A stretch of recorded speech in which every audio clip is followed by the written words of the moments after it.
Bodoland tourism আৰু Nature's Bacon লগ লাগি পেলাই কেম্পিং এটা প্ৰগ্ৰাম লৈছে আজিৰ পৰা 3 দিনীয়া কাৰ্যসূচী।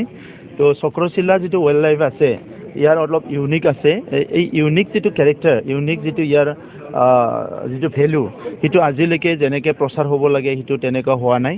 আৰু সেইকাৰণে আজি এইটো প্ৰচাৰ কৰাৰ লগতে এইটো এক্সপ্ল'ৰ কৰা আৰু চেঞ্জিটাইজ কৰা সকলো টাৰ্গেট লৈ পেলাই বা সকলো অবজেক্টিভ লৈ পেলাই ইয়াত এটা প্ৰগ্ৰাম লৈছে। আৰু সেই প্ৰগ্ৰামটো সফল হওক মই সেইটোৱে বিচাৰিছোঁ যে বড়োলেণ্ডত এতিয়া শান্তি আহিছে, সকলো জাতি জনগোষ্ঠীয়ে এটা পজিটিভ এটা হোৱাটো বিচাৰিছে, ভাল এটা পৰিৱৰ্তন হোৱাটো বিচাৰিছে। আমিও চৰকাৰৰ তৰফৰ পৰা সকলো জাতি জনগোষ্ঠীক লৈ আগবাঢ়ি যাব বিচাৰিছোঁ। আৰু আমাৰ যিখিনি পটেঞ্চিয়েল আছে সেই পটেঞ্চিয়েলখিনি এক্সপ্ল'ৰ কৰি পেলাই সেইটো আমাৰ এণ্টাৰটেইনমেণ্টৰ কাৰণে হওক বা ইকনমিক ডেভেলপমেণ্টৰ হওক এইটো ইউজ কৰিব বিচাৰিছোঁ। আৰু এইকাৰণে যে আজি মই ধন্যবাদ দিব বিচাৰিছোঁ অসমৰ মুখ্যমন্ত্ৰী ডাঙৰীয়াই আমাক সকলো দিশৰ পৰা সহায় কৰিছে আৰু ভাৰতৰ প্ৰধানমন্ত্ৰী গৃহমন্ত্ৰী আমাক সহায় কৰি আছে। তো আমি বিচাৰিছোঁ বড়োলেণ্ডটো অহা 2 বছৰৰ ভিতৰত আগৰ যিখিনি আমাৰ ডেমেজ হৈছে বা আগৰ যিখিনি লছ হৈছে এইটো অতি শীঘ্ৰে যাতে আমি ফুলফিল কৰিব পাৰোঁ আৰু নেক্সট লেভেলত আমি যাব পাৰোঁ। ইয়াৰ কাৰণে কিছু কাম আমি হাতত লৈছোঁ আৰু আমাৰ টুৰিজিম ডিপাৰ্টমেণ্টে বিশেষকৈ এই কামটো হাতত লোৱাৰ কাৰণে মই টুৰিজিম ডিপাৰ্টমেণ্টক ধন্যবাদ জনাইছোঁ।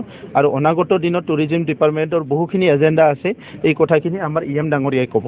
আমি 3 দিনীয়া কাৰ্যসূচী এটা আমি ইয়াতে ল'লোঁ। এইটো কেম্পিং ইয়াতে হ'ব আৰু ট্ৰেকিং, বাৰ্ড ৱাচিং, নাইট ট্ৰেকিং, বিভিন্ন ধৰণৰ এনেকুৱা কাৰ্যসূচীবোৰ 3 দিন থাকিব।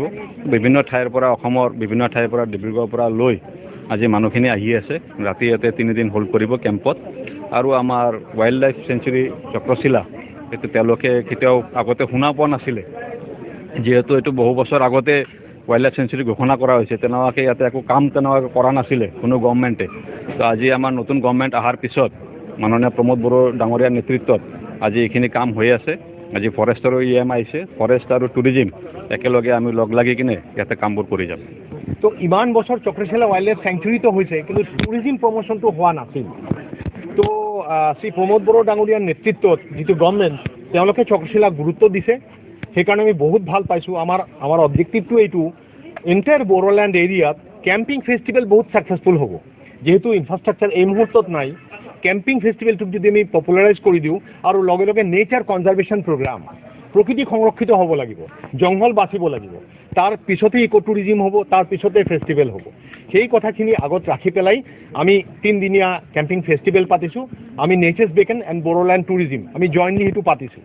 এইটো মেইন উদ্দেশ্য হ'ল যে কনজাৰ্ভেশ্যন ট্ৰেইনিং আৰু এখন জংঘলত গ'লে জংঘল তাক কেনেকৈ ইণ্টাৰপ্ৰিট কৰিব পাৰি, কি কথা ক'ব পাৰি, আমাৰ আন ৰিচোৰ্চ কি আছে, সেইখিনি লৈ পেলাই 3 দিনে আমি কথা পাতিম, নাইট ট্ৰেক কৰিম, বাৰ্ড ৱাচিং কৰিম, জংঘলত যাম, ইয়াতে নিজৰা আছে সেইবোৰ চাম, ফটো তুলিম, সেইটো অবজেক্টিভ।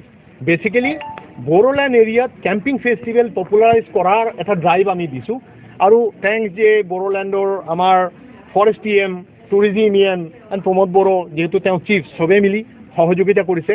আৰু গাঁৱৰ মানুহখিনি এতিয়া জোননাগৰা, অভয়কুটি, বান্দৰপৰা যিমান গাঁও আছে, হৰিণাগুৰি, চব গাঁৱৰ মানুহখিনিও কোঅপাৰেট কৰিছে।